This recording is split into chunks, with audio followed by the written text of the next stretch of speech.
दुबे। बांकीपुर विधानसभा उपचुनाव में प्रशांत किशोर की जीत हुई है। जनसुराज के प्रशांत किशोर ने बीजेपी प्रत्याशी को हराया। प्रशांत किशोर ने नीरज सिन्हा को 18,953 वोट से हार दी है। जनसुराज के किशोर को 63,203 वोट मिले हैं। बीजेपी प्रत्याशी नीरज सिन्हा 44,250 वोट से जीते हैं। आरजेडी की रेखा गुप्ता 14,085 वोट से तीसरे नंबर पर रहे। ये बड़ी खबर आपको बिहार की सबसे बड़ी बता रहे हैं, जहां पर विधानसभा उपचुनाव में जनसुराज पार्टी के प्रशांत किशोर को जीत मिली है। इस बार बीजेपी का गढ़ कही जाने वाली सीट पर प्रशांत किशोर ने बीजेपी प्रत्याशी को हरा दिया है। नीरज सिन्हा को 18,953 वोट से हार मिली है। जनसुराज के प्रशांत किशोर को 63,203 वोट से जीत मिली है। बीजेपी प्रत्याशी को 44,250 वोट मिले हैं। और आपको यह भी बता दें कि आरजेडी की रेखा गुप्ता को 14,085 वोट मिले हैं, जो कि तीसरे स्थान पर रही हैं। तो इतिहास में पहली बार ऐसा हुआ है जिसकी किसी ने कल्पना नहीं की थी। जनसुराज ने बाजी मारी है बांकीपुर में।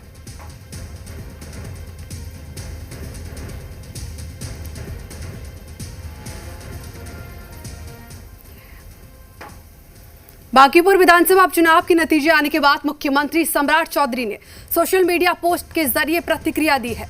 मुख्यमंत्री ने कहा कि लोकतंत्र के महापर्व में बांकीपुर की जनता ने जनसुराज को चुना है। उन्होंने जनता के इस फैसले का सम्मान करते हुए जनसुराज के नेता प्रशांत किशोर को जीत की हार्दिक बधाई दी है और शुभकामनाएं भी दी है।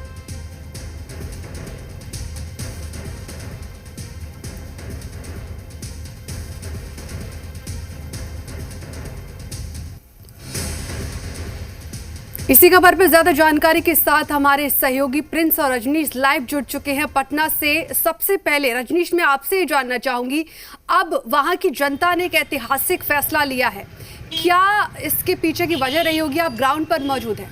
जी रजनीश। देखिए, ये जो पूरा क्षेत्र है ये भी बांकीपुर विधानसभा क्षेत्र है और हमारे कैमरे के ठीक पीछे का जो इलाका है ये पूरा इलाका जो है वो बांकीपुर का है। हमने अभी कई घरों में जाकर यहाँ पे लोगों से बातचीत की है और उनके अनुसार जो बातचीत है वो स्पष्ट कहना है कि चूँकि ये जो चुनाव हुए हैं उपचुनाव, इसमें कई महत्वपूर्ण कारक जो है वो निकल कर आए हैं। एक तो इसमें जो जातिगत समीकरण का हिसाब किताब था उसमें लोगों ने दरकिनार करके और वोट दिया है। दूसरी महत्वपूर्ण बात है कि जो प्रशांत किशोर हैं उन्होंने और उनके कार्यकर्ताओं ने जो घर घर जाकर कैंपेन चलाकर अपनी बातों को कहने की जो कोशिश की है, उनकी बातें जो है वो लोगों तक पहुंची है। और साथ ही साथ जो सामाजिक समीकरण के हिसाब से अगर आप आरजेडी की जो रेखा गुप्ता हैं उनके वोट को आप देखें तो ठीक है रजनीश, आप मेरे साथ बने रहिए और प्रशांत किशोर क्या कुछ कह रहे हैं आइए आपको सुनवाते। बिहार के बच्चों के लिए रोजगार हो और हम लोग के बच्चों को 10-15 हजार रुपए के रोजी रोजगार के लिए बाहर ना जाना पड़े। मोदी जी गुजरात की जितनी चिंता करते हैं, बांकीपुर की जनता ने जो अभी तक मोदी जी के ही वोटर रहे हैं, भाजपा के वोटर रहे हैं, कहीं ना कहीं उन्होंने अपने मत के जरिए मोदी जी को ये संदेश दिया है कि हम लोगों ने भी आपको बनाने में कंधा लगाया है। अगर गुजरात से 25 एमपी जीत कर गए हैं तो बिहार से भी 30 से ज़्यादा एमपी एनडीए के जीत कर गए हैं।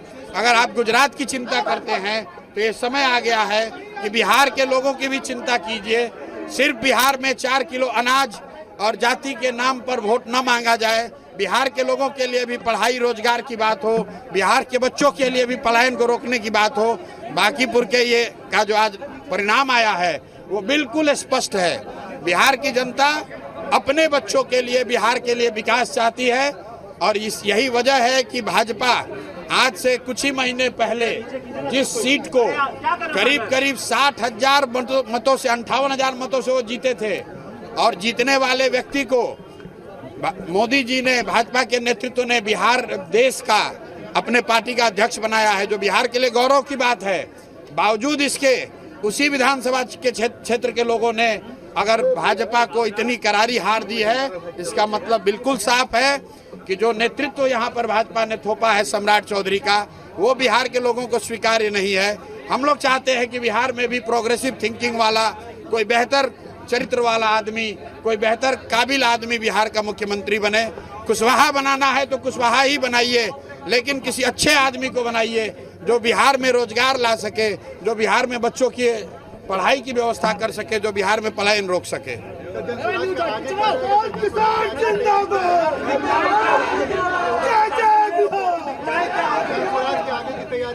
प्राथमिकता ये है कि अगले 3 महीनों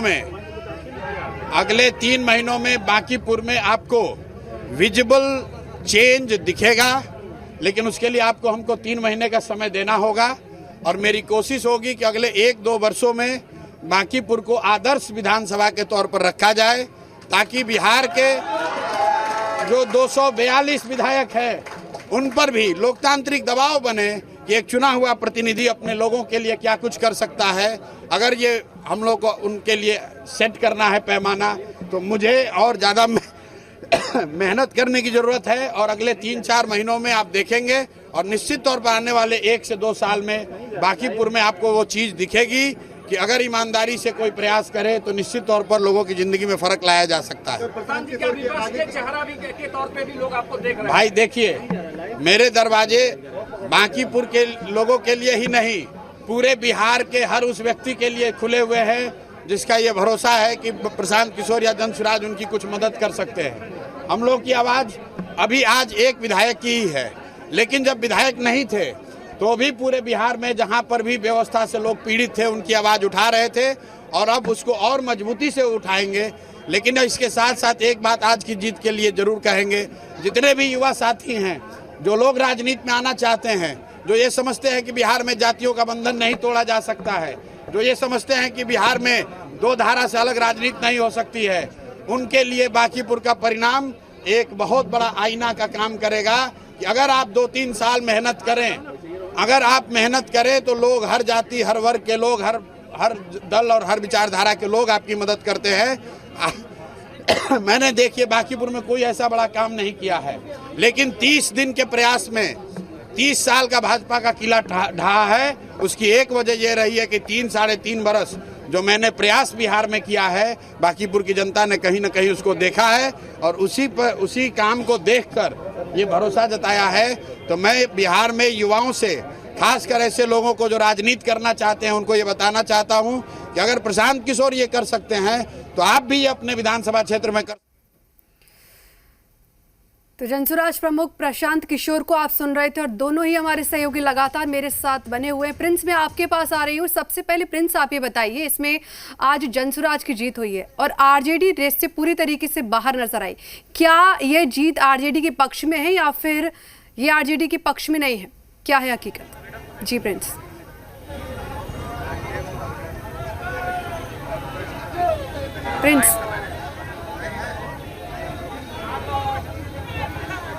प्रिंस आप सुन पा रहे हैं? मेरे से रोड नहीं खुला हुआ था, अभी खोल दिया। जी बिल्कुल, देखिए अभी हमारी जो मौजूदगी है वो मतगणना केंद्र के बाहर है, और देखिए जो कार्यकर्ता है जनसुराज के, उनकी जमावड़ा लगी है, और जो प्रशांत किशोर हैं वो चुनाव जीत गए हैं, और उनके जो समर्थक हैं, कार्यकर्ता हैं, उनकी भीड़ है। दूसरी तरफ राजद और बीजेपी की बात कर ले तो वो उनके कार्यकर्ता ना उनके कोई नेता दिखाई दे रहे हैं। और देखिए कुछ युवा भी हैं जो जश्न मना रहे हैं प्रशांत किशोर के जीत को लेकर, और क्या कुछ सोचते हैं और क्या कुछ वो समझते हैं इस चुनाव को लेकर, उनसे हम बात करेंगे। प्रशांत किशोर की जीत हुई है, प्रशांत इस जीत को कैसे देख रहे हैं? क्योंकि बीजेपी का गढ़ माना जाता है बाकी। अब बीजेपी का किला ध्वस्त हो चुका है, ठीक ना। प्रशांत किशोर की आंधी में बीजेपी की नैया डूब चुकी है, ठीक। जब बात नहीं बनी ईवीएम की हेरफेर से, तो कुत्ता बिल्ली को खड़ा कर दिए, लड़ा दिए जंगल की शेर से। जंगल का शेर है। हाँ, प्रशांत किशोर जंगल का शेर है, और बहुत अच्छा शिक्षा व्यवस्था का शेर है, अच्छा सड़क का शेर है। ऐसा नहीं है कि वो खलनायक है, वो अभी तो विधायक बनेंगे ही। हाँ, विधायक बनते ही उनका विचार बहुत अच्छा।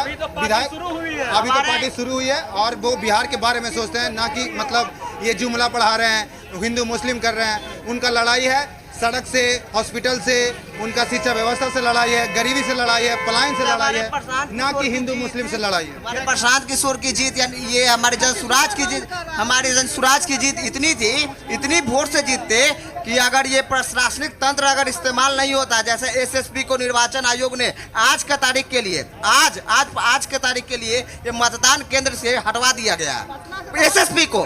ऐसे प्रशासनिक तंत्र इतना मतलब परेशान किया है कि जहां जहां पर जनसुराज का वोटर है, जो नेता है, उसको उठवाया।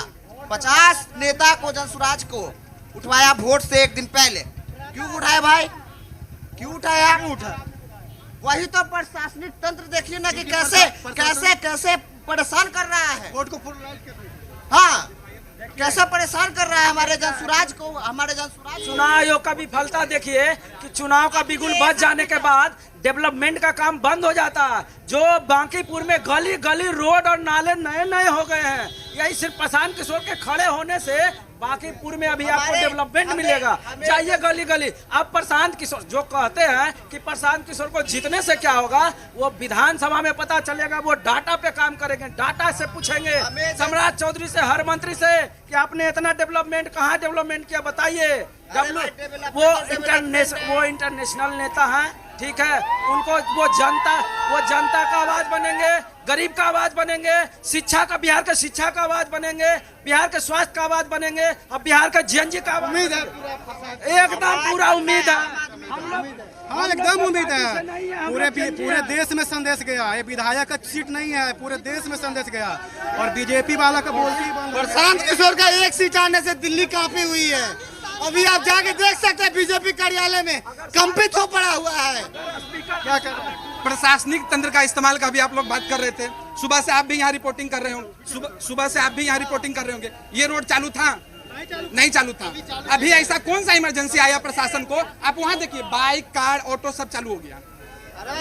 ये कैसा प्रशासन चालू नहीं है? आप मीडिया वाले हैं ना, आप बता रहे बात एसपीडीएम क्यों इस्तेमाल है भाई? यहाँ से भीड़ हटा ठीक है प्रिंस, आप बने रहिए। रजनीश भी हमारे साथ लगातार जुड़े हुए हैं। रजनीश, प्रशांत किशोर को भी हमने अभी सुना और बीजेपी पर जीतने के बाद ही वो लगातार कटाक्ष करते हुए भी नजर आए। उन्होंने अपने 2 से 3 महीने के वादे भी गिनाए हैं, क्या कुछ वो करने वाले हैं? जी रजनीश। देखिए, प्रशांत किशोर जीत के बाद अपनी बातों को रख रहे हैं कि किस तरीके से वो काम करेंगे, और साथ ही साथ वो ये भी दावा कर रहे हैं कि उनका काम जो है एक नज़ीर होगा। और 243 विधानसभा क्षेत्र में 242 यानी उनको छोड़कर जो दूसरे जनप्रतिनिधि हैं, विधायक हैं, उनके ऊपर एक दबाव होगा। तो लिहाजा अब ये तो आगे देखने की बात है, लेकिन इतना ज़रूर है कि ये जो चुनाव है और इसका जो परिणाम है उपचुनाव के, वो भी कई मायने में नज़ीर हैं। अब इसमें यह है कि एक जो बड़ी चुनौती थी, साथ ही साथ जो एक प्रतिष्ठा जुड़ी हुई थी बीजेपी की, उसमें कहीं ना कहीं बाट लगी है। क्योंकि ये गढ़ है बांकीपुर बीजेपी का, और ख़ास तौर पे बांकीपुर विधानसभा क्षेत्र में जो सबसे ज़्यादा प्रभाव वाले जिन क्षेत्र थे बीजेपी के, वहाँ से भी बीजेपी के जो उम्मीदवार है वो पीछे हो गए। खास तौर पे बोरिंग रोड और आसपास का जो इलाका है, या फिर दूसरा जो महत्वपूर्ण इलाका है, उनके जो मंडल हैं और संगठन और उनके लोग और बड़ी संख्या में उनके जो कार्यकर्ता हैं, उसके बावजूद और जिस तरीके से फोर्स लगाया गया था यहाँ पे प्रचार अभियान को लेकर, इस बाबत दूसरी जो महत्वपूर्ण बात है कि आरजेडी का जो एक वोट बैंक था सामाजिक समीकरण के हिसाब से, उसमें जो दरार है वो दिखी। और साथ ही साथ अब ये देखिए कि कहाँ पे पिछले चुनाव में रेखा गुप्ता जो है वो करीब 42,000 वोट उनको मिले थे, लेकिन इस बार 14,085 वोट, 14,000 से कुछ एक ज़्यादा वोट है मात्र। तो अब समझिए कि ये जो डिटोरिएशन है, ये जो वोट मिले थे उनके समीकरण के सामाजिक हिसाब से जो वोट थे, वो वोट उनको नहीं मिल पाए हैं इस बार। तो इसकी क्या कुछ वजह है, ये भी एक बड़ा ही महत्वपूर्ण है। और साथ ही साथ जो दावेदारी आरजेडी की ओर से होती है, तो उनको भी अब ये देखना होगा कि उनका जो वोट बैंक के हिसाब से वो जो दावे करते हैं, उसमें किस तरीके से सेंधमारी हुई है और कहाँ पे कमियां खामियां हैं। तीसरी जो महत्वपूर्ण बात है कि प्रशांत किशोर ने, उनकी भी इज्जत इस चुनाव से वो साख जो है वो लगी हुई थी दाव पे। और साथ ही साथ अभी तक रणनीतिकार के रूप में लोग कहते भी थे कि एक भी चुनाव जो है जनसुराज को सफलता नहीं मिली है। तो लिहाजा जो पार्टी पिछले जो 2025 जो चुनाव में विधानसभा में जिस तरीके से शून्य पे आ गई थी पार्टी, तो ये जो चुनाव परिणाम है वो एक संजीवनी का काम है पार्टी के लिए, और पार्टी के कार्यकर्ता नेता जो है वो खासे उत्साहित हैं, और हो भी क्यों ना। और चूंकि जिस तरीके से मतदाताओं ने भरोसा जताया इस विधानसभा के उपचुनाव में, प्रशांत बिल्कुल। किशोर को और खाद रजनीश, पानी मिला इस पर है। और जाहिर तौर पे एक अहम सवाल ये भी बनता है कि जो प्रशांत किशोर की जीत हुई है, क्या इससे आरजेडी को कोई नुकसान होगा? क्योंकि अभी तक आरजेडी की तरफ से कोई बयान भी सामने नहीं आया है। देखिए, अब कई लोग ये कह रहे हैं कि ये कृष्ण और सुदामा की जीत है, तो अब जाहिर तौर पे जो जातिगत समीकरण के हिसाब से आप देखिए कि जो कोर वोटर है आरजेडी के, वो जो है उनका झुकाव जो है वो प्रशांत किशोर की ओर हो गया। अब ये अलग बात है कि बीजेपी के जो विपक्ष के जो वोट है उनको गोलबंद होने में मदद मिली है, लेकिन वो पार्टी लाइन और अपनी जो प्रतिबद्धता और एक जो दावेदारी है आरजेडी की, जिस तरीके से जिन वोट बैंक पर, उसको दरकिनार करके लोगों ने इस बार वोट जो है प्रशांत किशोर पर भरोसा जताया है। दूसरी जो महत्वपूर्ण बात है कि जिन वोटों पे दावेदारी है एनडीए की, और ख़ास तौर पे जो सवर्ण वोट और बाकी जो वोट हैं, उनमें भी कुछ बिखराव जो है वो मिला, और कुछ वोट जो है वो स्विफ्ट कर गए हैं जनसुराज की ओर, प्रशांत किशोर की ओर, तो ये भी बड़ा ही महत्वपूर्ण है। और तीसरी महत्वपूर्ण बात है कि जो सामाजिक समीकरण के हिसाब से जो वोट थे बीजेपी के, वो वोट भी बीजेपी को नहीं मिल पाए हैं। तो एक तो मतदान कम हुआ है, यानी कि शिथिल हो गए उनके जो वोटर हैं, खासतौर पे जो कास्ट समाज के और बाकी जो वोटर, जो प्रभावकारी उनमें जो लोग थे समाज के, वो शिथिल हो गए। तो उस तरीके से जो वोट उनको मिलना चाहिए था, आप देखिए कि किस तरीके से अंतर है कि पिछले बार जहां 58,000 वोट से नितिन नवीन चुनाव जीतते हैं, उतना वोट भी यहाँ पे उम्मीदवार जो है वो हासिल नहीं कर पा रहा है। तो एक बात और बड़ा ही महत्वपूर्ण है कि आगे अब जो चुनाव होगा, ये जो परिणाम है, इसके बड़ा ही मायने हैं कि अब सिर्फ विकास की बात और दूसरी बातें ही नहीं होंगी, उम्मीदवारों का चयन भी एक महत्वपूर्ण मुद्दा होगा, और इस पे हर राजनीतिक दल जो है वो सोचेगा कि हमारे उम्मीदवार कैसे होंगे। चूँकि अब कुछ जो बयान थे बीजेपी की ओर से जो बड़े नेता के, उस बयान को भी जनता ने बड़ा ही गंभीरता से लिया कि किसी को भी खड़ा कर दे और चुनाव जीत जाएंगे। इसको बड़ा नकारात्मक ढंग से जनता ने लिया, जो हमने अभी बांकीपुर के क्षेत्र में लोगों से जो बातें की हैं उसको लेकर। एक छोटी सी प्रतिक्रिया ले लेते हैं, जनसुराज के कुछ लोग हैं, इस जीत को कैसे देखते हैं? इस जीत को ऐसे देखते हैं सर कि इस बार जाति धर्म पार्टी पॉलिटिक्स से उठकर लोगों ने रोजगार के मुद्दे पे, पलायन के मुद्दे पे, विकास के मुद्दे पे वोट दिया है। मैं खुद एक युवा हूँ, मुझे बाहर जाकर 5 साल 6 साल पढ़ना पड़ा है, मुझे खुद इस बात का गम था, उसका जाके मैंने वोट दिया है कि भाई आप 12 साल से केंद्र में हैं, आप 35 साल से बिहार में हैं, यहाँ पर कोई IT कंपनी क्यों नहीं आ पा रही है, क्यों बड़ी कंपनियाँ क्यों नहीं आ पा रही हैं? यहीं के लोग पढ़ के IIT IIM से बाहर जाके मैनेजर बन रहे हैं, CEO बन रहे हैं, लेकिन यहाँ पर नहीं बन पा रहे हैं, यहाँ पर कंपनियाँ नहीं आ पा रही हैं। लोगों ने अपने बच्चों की शक्लें देखकर, माँ बाप घर में पड़े हुए हैं, बीमार हैं, बच्चा बाहर काम कर रहा है, उसको आने में नहीं बन रहा है, कोई देखने वाला नहीं है, आपसे बेहतर कौन जानेगा, आप लोग मार्केट में रहते हैं। इस तरह की चीज़ों को देखकर जो आपके विधायक थे पहले यहाँ पे, उनके घर से 100 मीटर दूरी पर जो है इतना बुरा स्थिति थी, कचरा खुला हुआ था, नाला खुला हुआ था। हम लोग पिछले 3 महीने से ग्राउंड पे हैं, इतनी बुरी स्थिति बना रखी थी बांकीपुर की। लोग कहते हैं कि बांकीपुर बहुत प्रबुद्ध इलाका है, सर मैं नहीं मानता हूँ। कुछ 10-5 मोहल्ले हैं जो अच्छे हैं, बाकी बहुत बुरी स्थिति थी सर।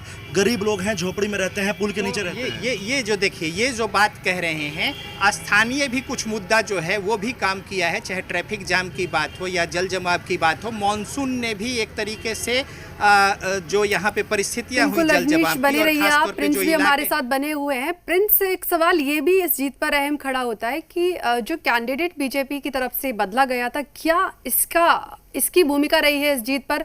और दूसरी बात ये कि क्या जो ये जीत हुई है, इसका अब बिहार की सरकार पर भी कुछ असर पड़ेगा?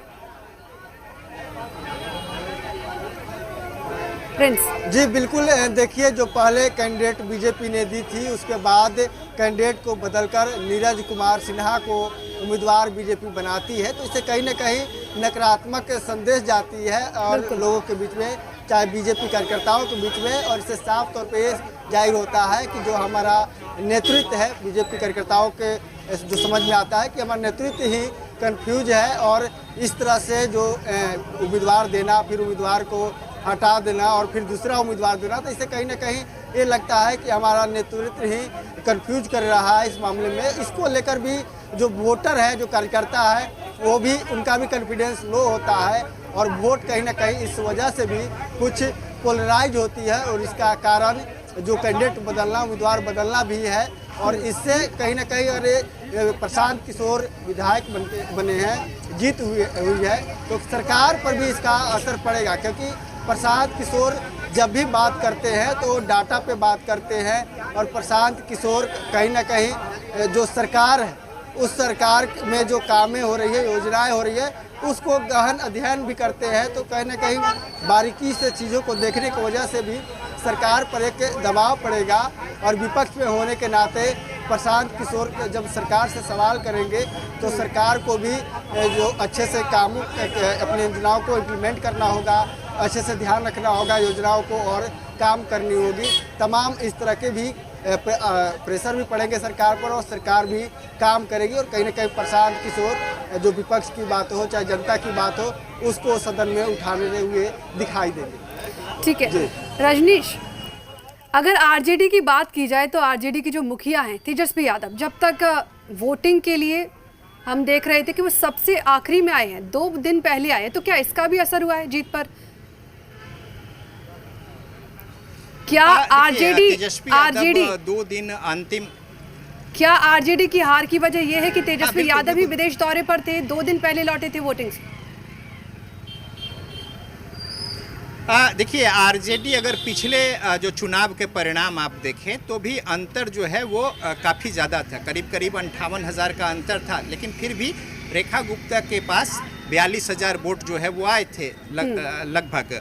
लेकिन अभी जो वोट का डिटोरिएशन हुआ है पूरा, और देखिए कि किस तरीके से 14,085 वोट पे आ गए, कहाँ 42,000 है। तो एक ह्यूज गैप है पिछले ही उनके प्रदर्शन में और अभी में। जबकि उम्मीद उन लोगों ने ये लगाई थी कि इस बार कुछ एक ज़्यादा वोट जो है वो आएंगे। तो जाहिर तौर पे जो समीकरण था और उसके अतिरिक्त जो वोट उनको चाहिए होने थे वो उस तरीके से नहीं मिले। और उसमें सबसे बड़ी बात है कि जो सामाजिक समीकरण के अलावा एक वैश्य उम्मीदवार, यानी कि एक अतिरिक्त जो उम्मीदें थी वहाँ पे सामाजिक के हिसाब से समीकरण के कि लोग जुटेंगे, वो तो नहीं ही जुटे। जो कोर उनके वोटर थे वो खिसक गए।